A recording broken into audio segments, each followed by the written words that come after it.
This week on the VC React podcast, Saudi's HUMAIN just launched its own AI operating system. No icons, no apps, just voice and text. Aramco and Qualcomm are in. Is this too ambitious too soon? Is it a PR stunt? Or this is exactly the kind of aggressive moonshot the region needs to lead in AI?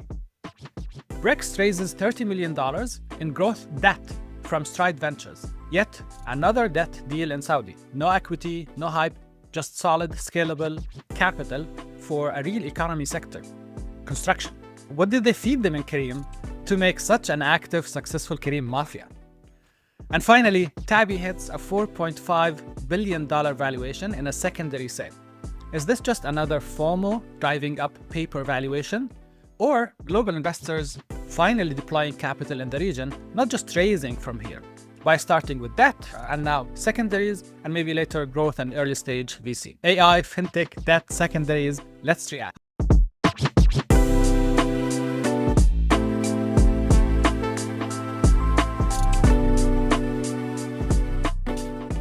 Hi everyone, and welcome to a new episode of the VC React podcast. Every week, we bring you insights and reactions from top VCs, LPs, and angel investors reacting to the latest news on startups, funds, and investment rounds. Let's jump into it with our guests for today. Salma Al-Zu'bi, Investment Principal at Hikma Ventures, Tamer Alsalah, Managing Director at Endeavor Jordan, and my co-host Jamie Lane from FWDstart. In the video description, you can find more details on our guests, their LinkedIn profiles, and links to their companies' websites. Our weekly news is brought to you by FWDstart, a twice-weekly newsletter that breaks down what's happening in the MENA startup, VC, and tech space. This episode is brought to you by OCTA, the AI-powered finance automation platform built for modern businesses. Managing receivables is not one task. It's dozens of repetitive ones. Correcting invoice details, updating PO numbers, following up on payment status. It's operationally critical, but painfully manual. OCTA changes that. It helps you automate your financial operations, starting with accounts receivable, so you can focus on what you're actually good at, growing your business.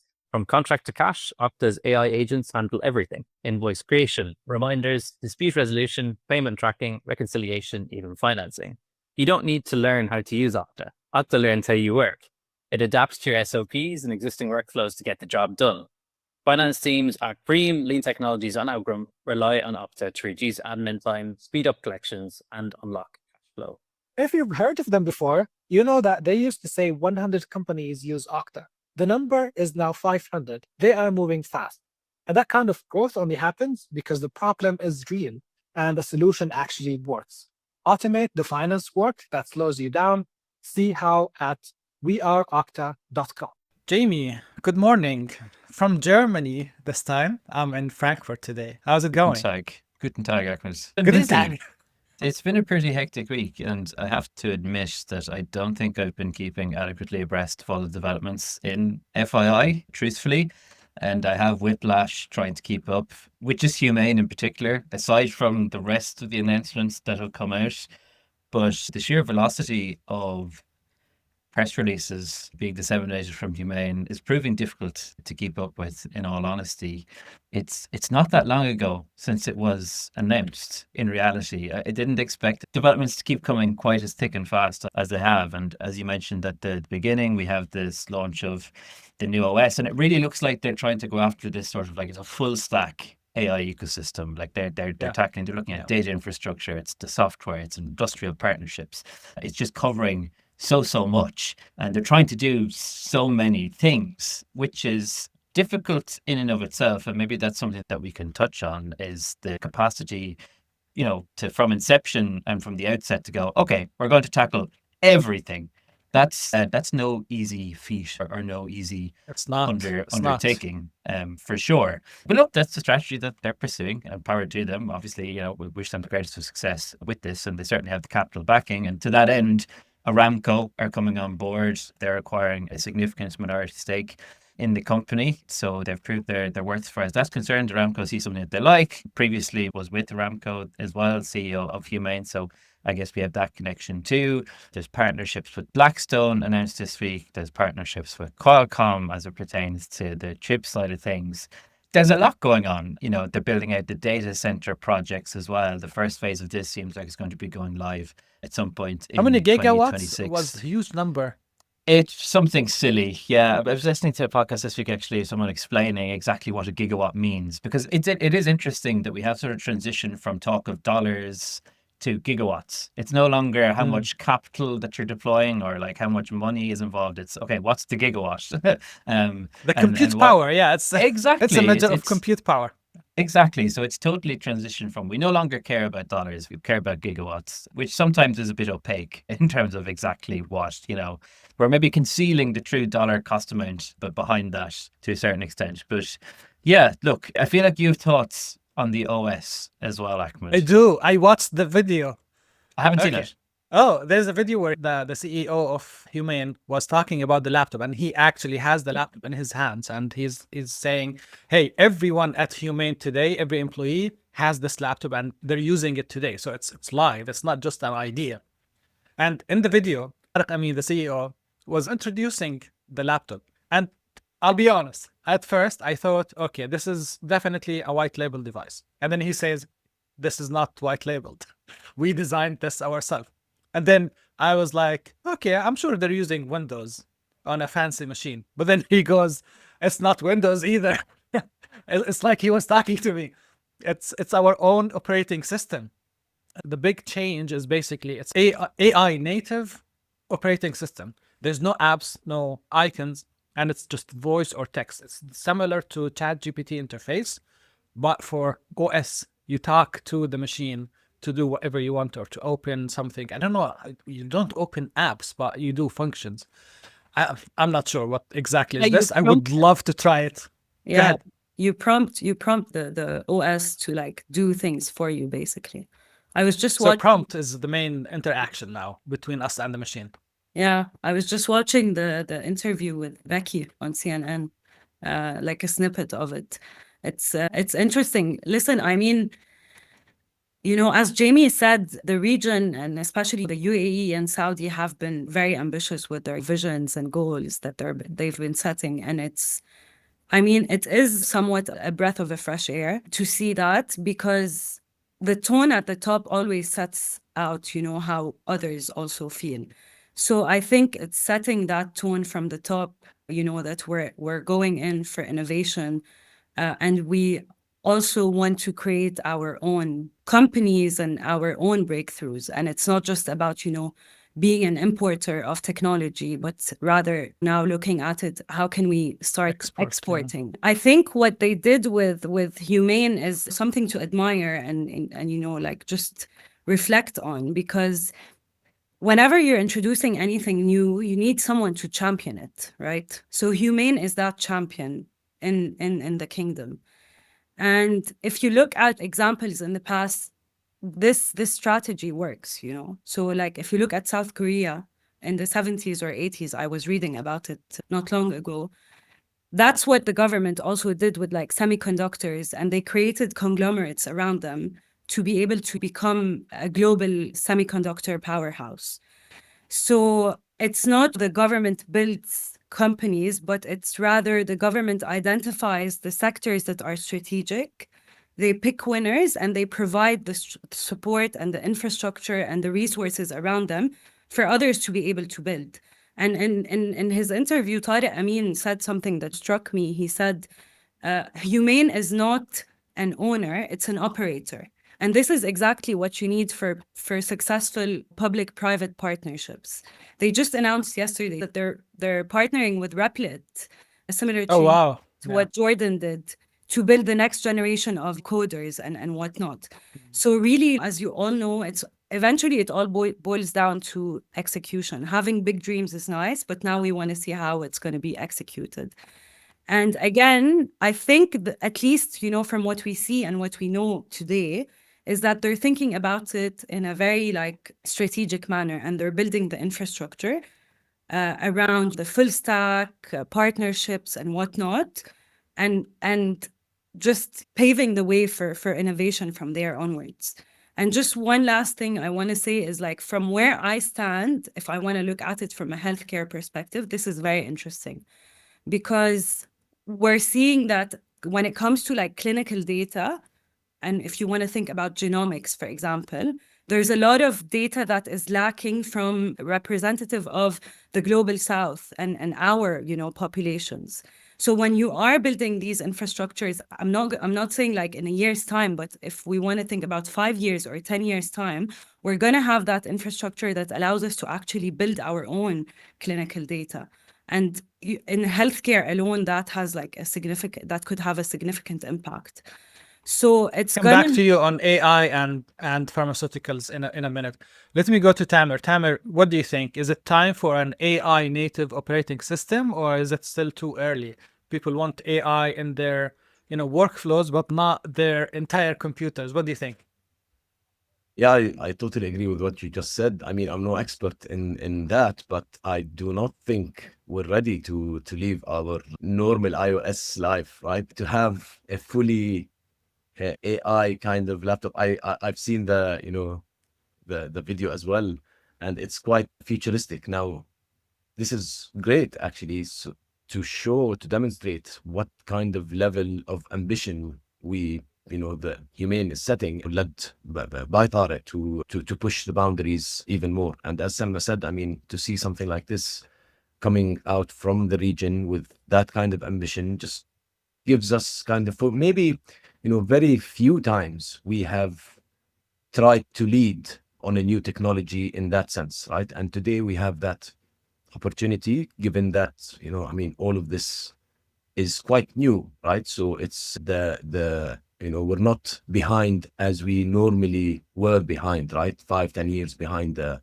frontier innovation and pioneering technologies. And this time, I mean, it makes sense, and it shows great potential. So it's quite very interesting times today, especially with all of those AI startups coming out in the region. It sets kind of the bar high, and it pushes them to do more.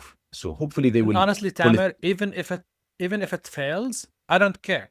I care that we're trying something really big. It's some moonshot. But staying with you, Tamer. So with this new AI based operating systems, I'm not sure if, you know, ready or not, but I'm sure that the future might include something like that, whether it's Apple, Microsoft, or others trying with new innovations in their own operating systems. What happens to the entire app economy? I don't mean just iPhone or phone applications, but also desktop applications that we're used to for years now. Who would win? The hardware makers, the model companies, the LLM models, or the ones owning the data layer underneath? And how would, you know, startups do in that economy?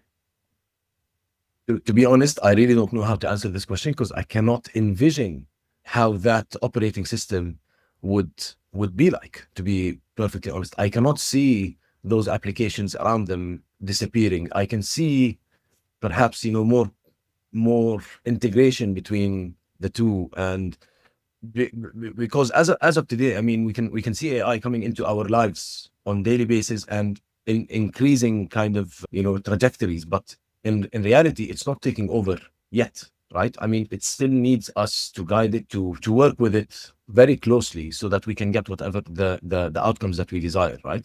And today I think all of the AI outcomes will give us, I mean, I cannot say mediocre results, but let's say if we're working on something from scratch, I think it's still not there yet in getting everything we need done without other components coming into it. So I honestly cannot see it. Perhaps I'm not that creative. Maybe someone from Humane can answer this and picture it in their heads, but I maybe honestly cannot see it. Jamie, what do you think? How do you see that future? It's an interesting question. Look, I was listening to, I think it was an interview with the CEO of Atlassian last week, and he was talking about this idea of, you know, a personalized OS. So that's very adaptive to you specifically, and you can adapt to what you want. It is interesting, you know, in reality, if you're using something like Excel, you look at the toolbar across the top, you have a gazillion and one different things. In reality, how many of them do I use? 3 to 4. Why do I have to see all 30 of them? I never use them. It's completely pointless. So I suppose I'm thinking, does the future of that, is it personalization sort of, that's how I maybe think of it from an OS perspective. But look, I don't think we're going to see the death of apps. The category leader in this, OpenAI, still seem pretty bullish on apps. They're pretty adamant they're not going to be able to do everything.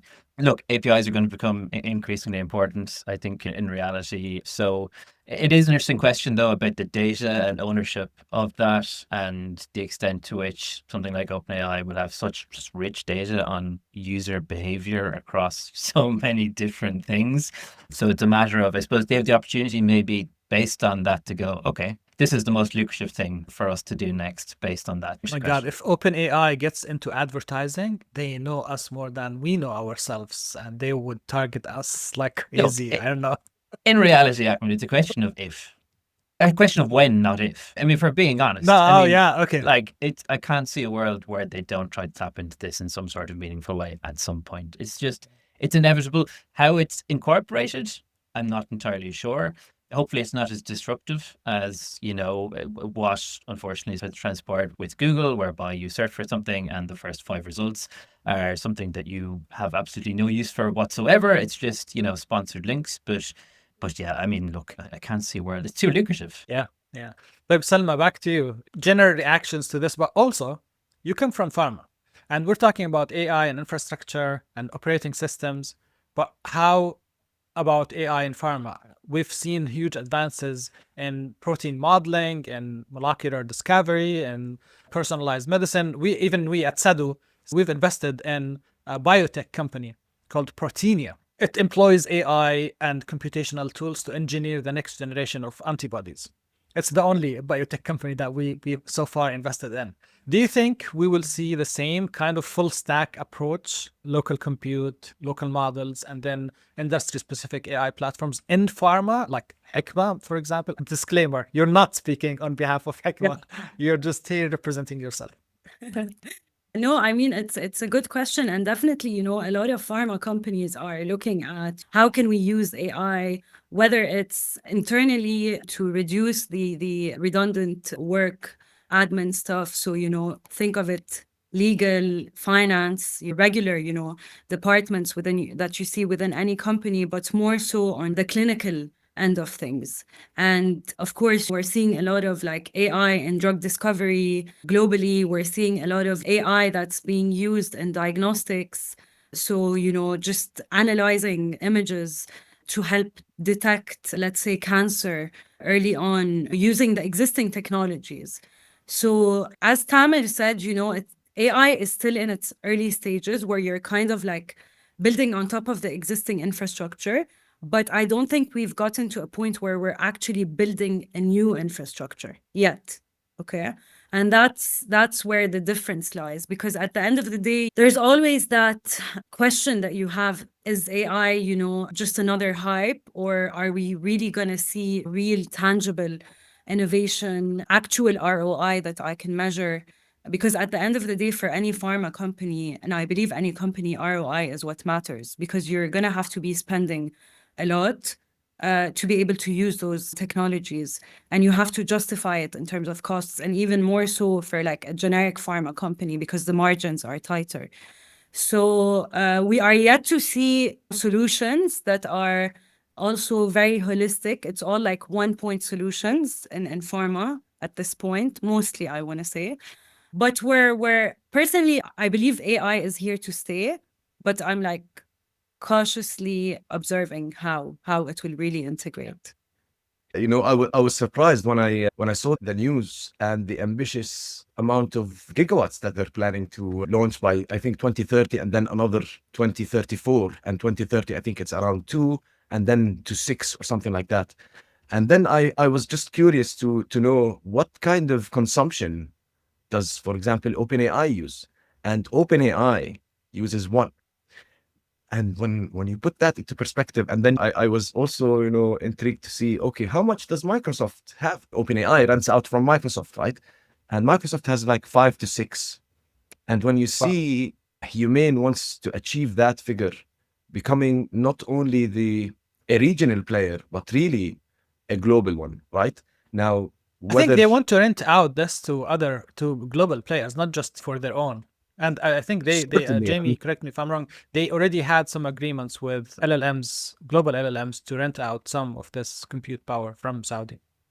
Yeah, there was definitely rumors about XAI potentially being one of those clients looking into tapping into that. But for sure, look, you would think there's going to be, given that's the ambition, there's going to be a lot of excess there that I'm sure many global players are going to looking to be tapping into to avoid something like, I don't know, in the Chinese context where we saw previously where they built out so much and then it was just sitting there. We don't want to replicate that. I suppose that's the grand fear. but also, I mean, on the storage side, and the announcements, as you said, Jamie, are endless, right? Press release after another, and the ambitions are very, very, very high. So it's just very interesting times for us to see how this would shape and how this would shape the region really, and how it would affect all of us in that space. So it's quite just interesting. And another interesting maybe thing is that Tariq is Jordanian.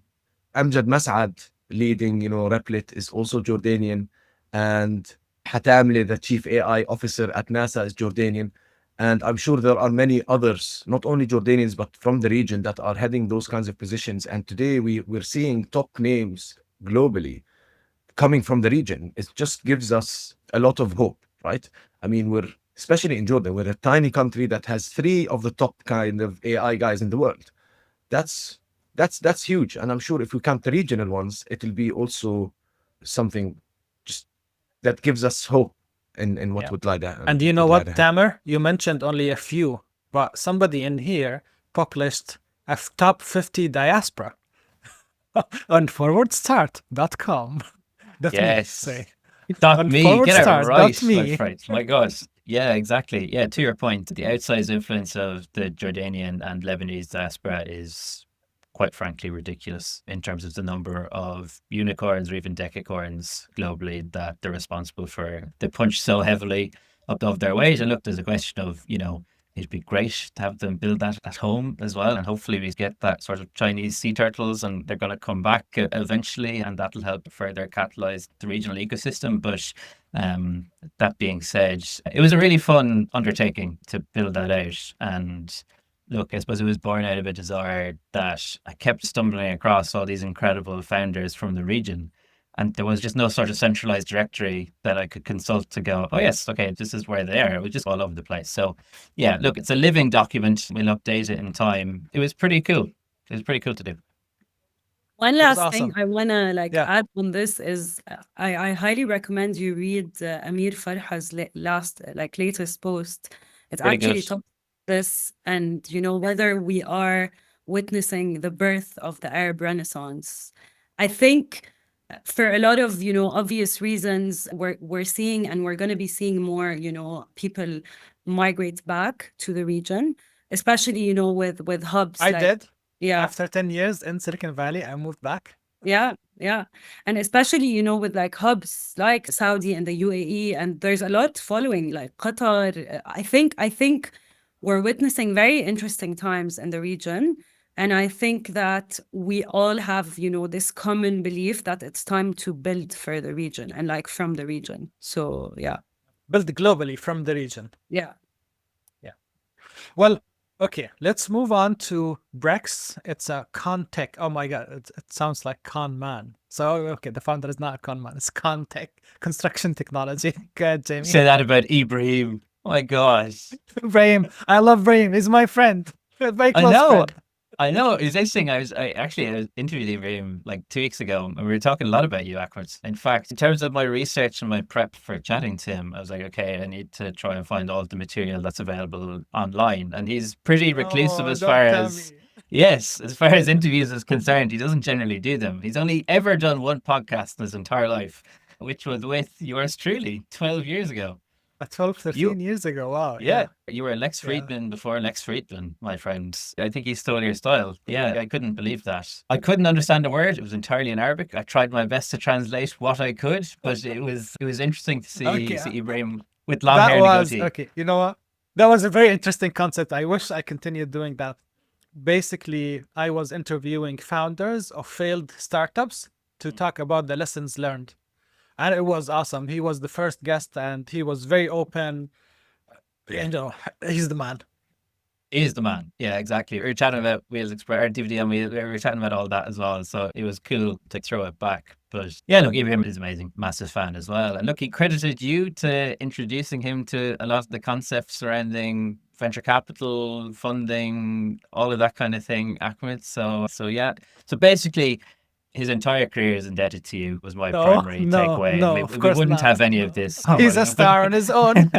He is. But look, Brkz, Yeah. 30 million in growth debt from Stride Ventures, Indian-based venture debt fund out of ADGM. They're doing stuff in Saudi now as well. They actually announced a partnership with Saab Bank yesterday, which is quite interesting. So they're going to be doubling down there. They backed Erad as well.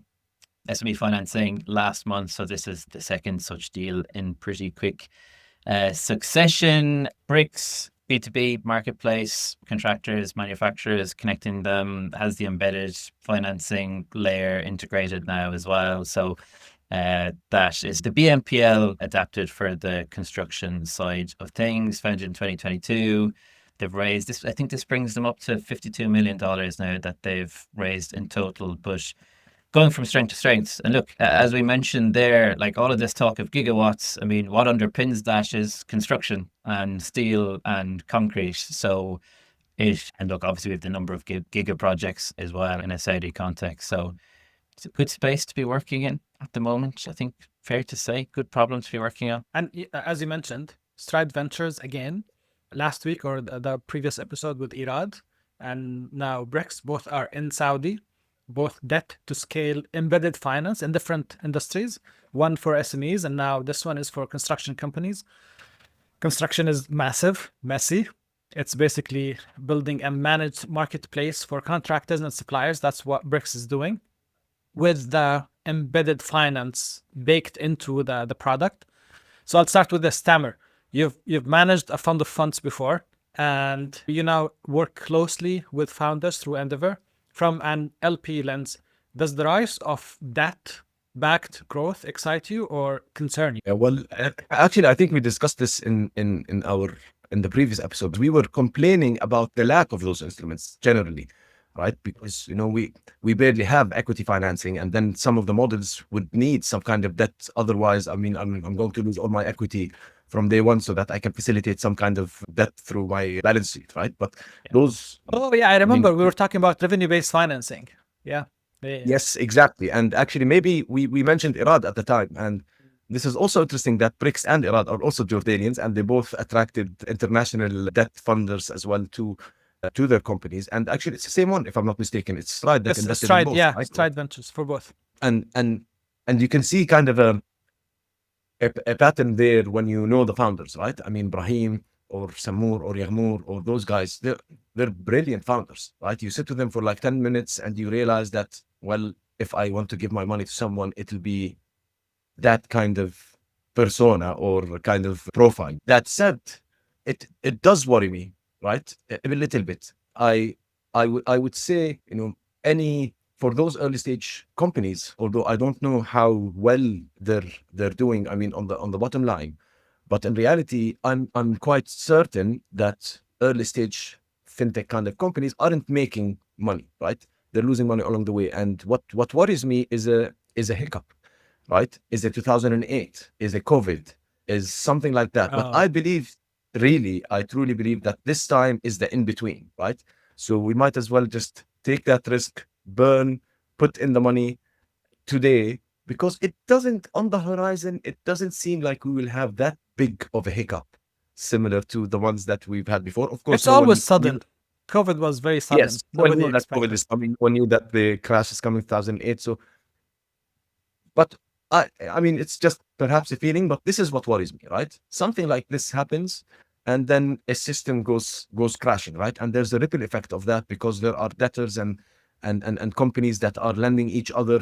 There's a huge cycle, that might fall all of a sudden, especially in construction. I mean, we've seen many construction issues and bursts and bubbles and crashes happening from that kind of area. And yet, I mean, when you look at Brkz, it's an exciting founder, very exciting industry, very difficult industry, I bet. And I've seen an article that says, that talks about a little bit of their traction, and they already have, facilitated over $840 million. And they mentioned actually that that Brkz quadrupled its revenue or something like that. So you can see, obviously, there are good fundamentals coupled with a trustworthy, really good founder that I think can pull it off going forward. So I hope nothing drastic happens that would affect us all, and this could, move. And congratulations for Brahim. I mean, this is wonderful news. Great news. Salma, what do you think? Yeah, I agree. I mean, you're combining fintech with, an industry that is not, as glamorous, very complicated, long cycles. So they're solving real pain points, but it requires a lot of, financial discipline to make sure that this domino effect is at least contained when and if it happens. Because as Tamer said, like if one mega project or one of the project fails, the effect that it would have, on them and their balance sheet could be significant. And that's where like the majority of the risk is. On the other hand, it's very interesting, with Brahim and the multiplier effect. Tamer can tell you more about that. It's Endeavor's ethos. It's coming. I prepared that question for him. It's Endeavor's ethos. It's what they're about, but it's also refreshing to see, people that have actually worked in companies that have scaled in the region. So it gives you this, comfort that they know what they're going to be dealing with, but at the end of the day, the circumstances and the business model is different, because it's essentially like a credit institution without a banking license. And it all boils down to execution, keeping a balance sheet that is healthy, maintaining, all of those controls. By the way, Salma, we're seeing these hybrid model companies in all industries, including health tech. I don't know about pharma, but in health tech, there's a company in Dubai called Claim with a K. It's basically, they work on the claims. Yeah, I spoke to them. It's also a very interesting model. Again, a lot of risks. And again, I think, that building things the right way and with discipline is what it will take to ensure that at least, there's that infrastructure of discipline that remains there. Because we've also seen other models like in the past, SME lending fail, including, ones from Jordan. So it's all about cash flow management and, your balance sheet. Tamer, and Endeavor, I really like those big maps, the multiplier effects. I think a month ago, Endeavor Dubai published a lot of these, including Careem. And I wonder what really they feed them in Careem, because the multiplier effect from Careem, or what's called Careem mafia, is huge. I don't know, like 25 or 30 companies came out of people who worked at Careem before. Tell us more about this multiplier effect maps, and then about I actually just pulled the multiplier of Careem, and if you think 20 to 25 spin-offs is ridiculous, it is 124. 124. Wow. Okay. 124 former employee spin-outs. It is just beautiful to see, right? I mean, and that's the whole point of Endeavor's multipliers, right? To showcase and to select multipliers, and those multipliers are individuals that would really build something that is highly scalable, that is highly innovative, that is highly inspirational, right? And perhaps the multiplier starts with the entrepreneurs themselves, right? It's them who create that atmosphere of multipliers. I mean, PayPal mafia, and then today in our time, in our region, it's Careem, and 124 is just a beautiful number. And then when you look, I mean, Brahim was an ex-Careem guy, right? Yeah. And when you speak to those people, they always mention each other. They always trust each other to the maximum, right? I mean, Careem, if there is something special about Careem, is that they recruited top-notch talents everywhere. I mean, I was just in Iraq. I met a few people that headed Careem there. They already have startups. They already have funds. In Jordan, we have and I'm going to miss so many people, I guess, but I mean 124. You can't There are a lot. memorize them all. And not only that, I mean, the multiplier did not only extend to 124 spinouts, but the founders of Careem invested in 91 companies as well, right? And they mentor 31 now, as I can see on the map. So it's quite brilliant. And this multiplier would not end today, right? Those 124 are successful. Some of them are very successful, right? And when they grow and when they breed the new generation of when they multiply on their own, that will be huge. So it's just brilliant to see. I've always been, infatuated with the multiplier and the network effects. I actually worked back in the day when I was at Endeavor, I think in 2013, the first multiplier map, the complex ones, as a pilot in Jordan. And when you see how one circle, one company, the effect of it over the years and how it becomes just bigger and bigger and bigger, you realize that really those one-hit wonders and those big companies that are created could really, transform an ecosystem, not a local one, but a regional one. And that happened. I remember when Maktoub. Maktoub was Yeah. acquired. Yeah. I mean, Maktoub did that, and Maktoub sparked an ecosystem in the region, right? And then, maybe we had a little boost with Souk, and then everything just went rolling very, very quickly. So it's What other beautiful to see. companies, Tamer, did Endeavor publish? I have here Careem, Kitobi, Mom's World, yeah. The Group, Checkout.com. Who else? Namshi. Oh, that was an old one, Namshi. Maktoub, of course. They have Bait.com. Wow, yes, Bait.com. Bait.com actually created VC firms as well, not just other startups. And then there's Souk.com, InstaShop, Property Finder. Wow, there's a lot. I mean, this event in Dubai, when they highlighted that on the multiplier effect, it just makes you just rethink what you're really doing and which companies do you want to really back, right? If I want to back a company, I want it to be a multiplier. There has to be some kind of science behind it, right? And the science, I think, is all around that entrepreneur, because you've seen great big companies that did not multiply. And I have a few examples in my head that I can envision, and I don't see them. It's just the DNA of the company itself.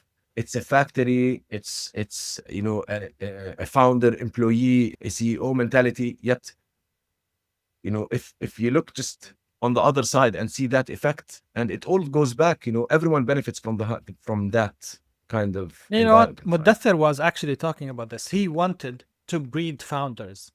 That was part of the DNA, as you mentioned, Tamer. And maybe there's a thesis for a new early stage or seed stage fund here. Go and only invest in the X Careems, X Kitobi, X Maktoub, X of these companies. But speaking of these big companies, let's move on to Tabby.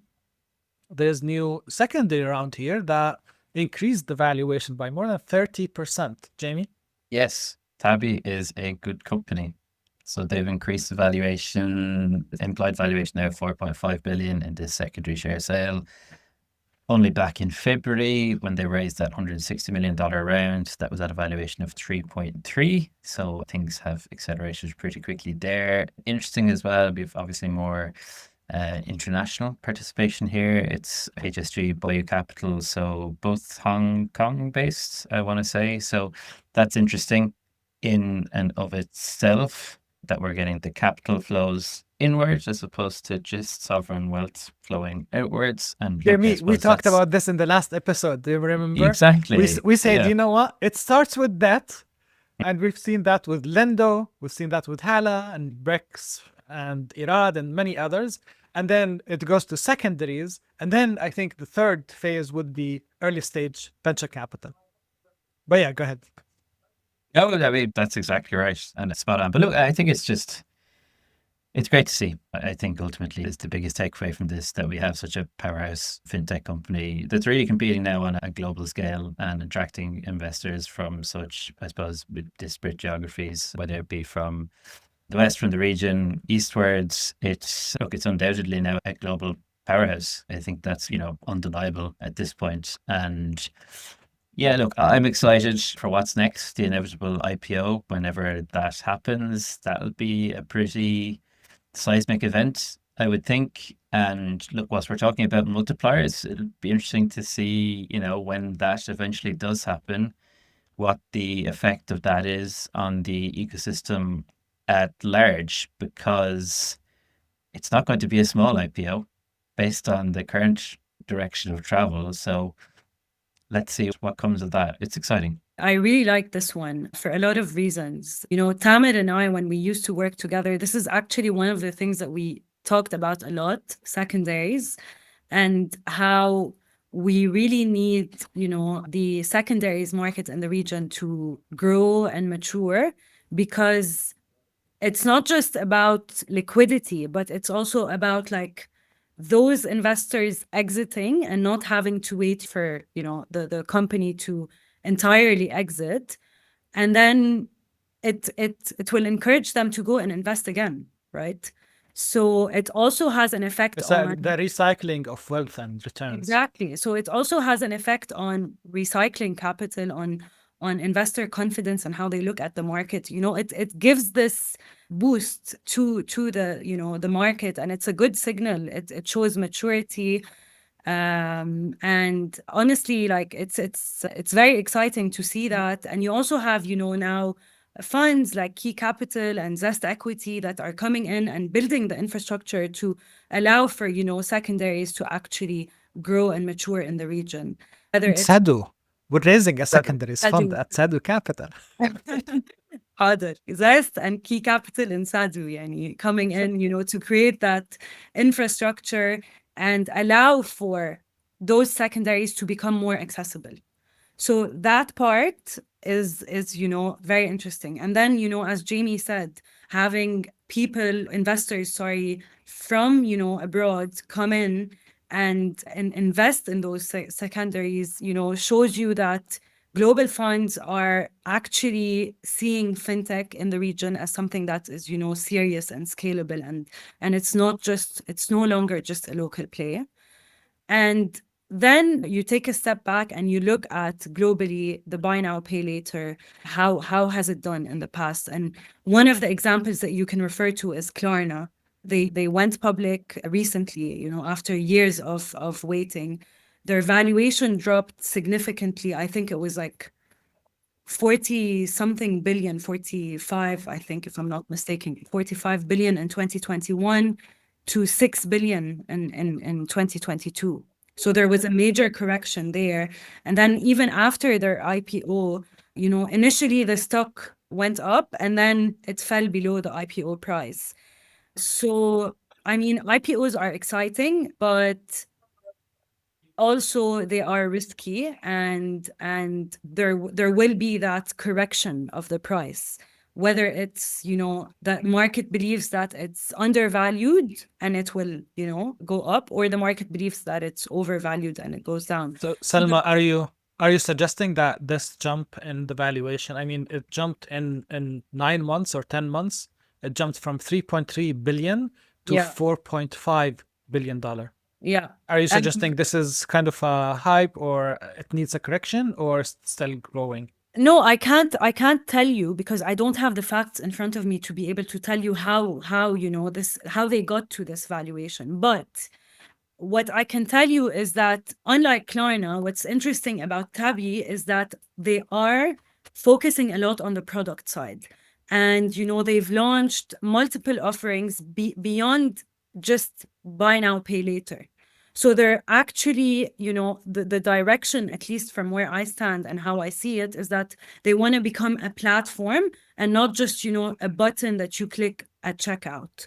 So that is also different. That's how they differentiate from other players. Also, I don't think that what happens globally is meant to be reflected in the region, because I think the region is unique in its own ways. So only time will tell. And I'm very excited to see what will happen when they actually IPO, because we don't have precedents to rely on and depend our analysis on. So we want to see that in the region and see how it actually plays out.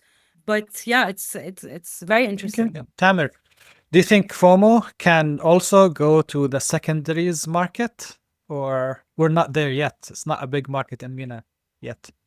Well, first of all, I'm really happy that this secondary sale happened. And second, that it's on a higher valuation, right? We always, Ahmed and I discussed, and Salma actually Discounts, yeah. we always discussed it with Ahmad, because Ahmad wanted to do also a secondaries thing here, and now he's doing it at Sadhu. And we always discussed discounts and how that, would affect the whole ecosystem of the secondaries market. And today it's way higher valuation. Obviously, it's also a signal, 35% premium on the latest round. Wow. and obviously it also signals that the IPO value would be much higher than that, right? I mean, those aren't just investors that do the FOMO investing tickets, just throwing them like that. I believe there is FOMO, but the FOMO is a market FOMO rather than a company FOMO. They come in, they see something in this region, they find Tabby, a great company, that is close to closing that cycle, right? And I think for them, it's a very, let's come in, get into a great company, get that cycle done quickly. And that's, I mean, and a normal pre-IPO secondaries are common, right? I mean, everyone does that, and it's really beneficial for the company itself, I believe, depending who sold the secondaries, of course. But I bet some employees cashed out something. There are many of those would have lockup periods after the IPO, and it would be tricky for them to really liquidate. So I think this is great news, and I honestly cannot wait to see that IPO happening. And I don't think that, as Salma said, the global kind of benchmarks that we have and all of that would affect us here in the region, and specifically in the Saudi IPO market. I think everyone has, that excitement of seeing such a company going public in Saudi, and I think the market will rally around it and will push forward to make it even more successful. I hope so, at least. Yeah. Very quickly, we're out of time. When do you think it's acceptable for a founder to start doing secondaries in their companies? For them, you mean as founders For to cash them out some? to cash out some cash, for their employees, early employees, and for their early investors?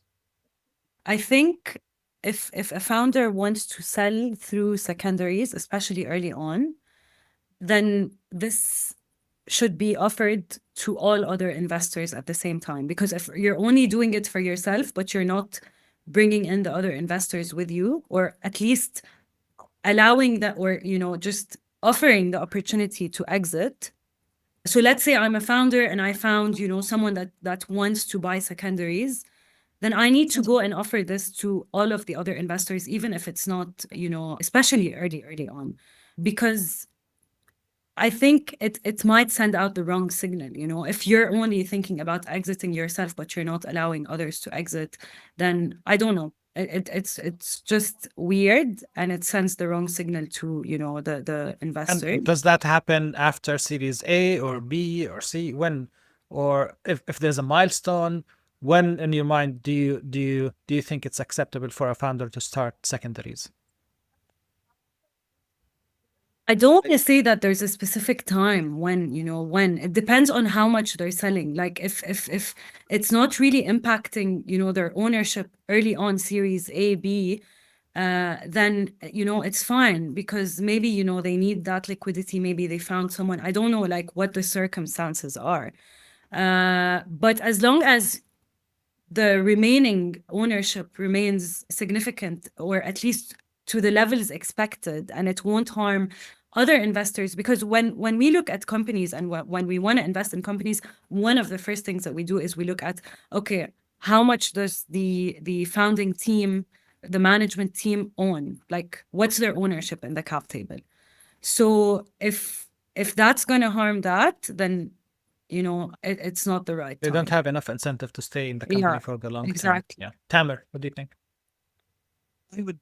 I would say beyond Series A, if you can manage to oversubscribe your funding rounds, then why not, right? I mean, you have to also look at who's selling, why, and when, and how much.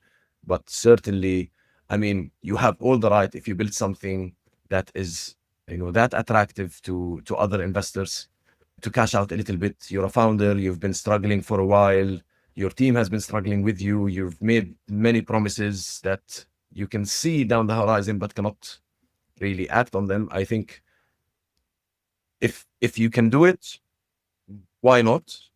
Obviously with kind of some thoughtful thought into it, right? course, of course. Well, before we wrap up, a big thanks to OCTA for sponsoring today's episode.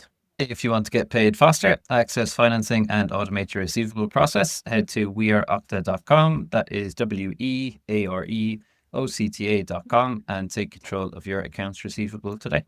With that, from sunny Frankfurt in Germany, unexpectedly, thank you so much, Salma and Tamer. We really enjoyed your insights and we appreciate your time. And thank you, Jamie, for bringing us all this news every time. Thank you, guys.